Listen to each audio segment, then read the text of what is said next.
السلام عليكم البنات، لاباس عليكم؟ احوالكم مزيانه؟ نتمنى تكونوا كاملين بخير وعلى خير. اليوم غادي نوجد معكم واحد الوصفه ديال الكحه. هاد البرد الوليدات الصغار بزاف تتقيسهم الكحه. عندي هنايا 2 دروس ديال الثومه، غادي نفتتهم وغادي نغسلهم وغادي نديرهم يتسلقوا.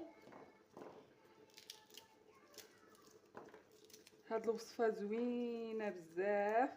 انا راه ولدي تبارك الله دابا راه في العمر ديالو 14 عام، عمرني ما دخلت السيرو ديال السهله عندي للدار. غير هاد الوصفه هادي كافيه وتتنفحسن من السيرو. وعندي حتى بنيته عندها عام و8 شهور تنعطيها لها، ما شاء الله زعما تتنفع لواحد الدرجه كبيره. نتوما غادي تجربوها وردوا عليا واش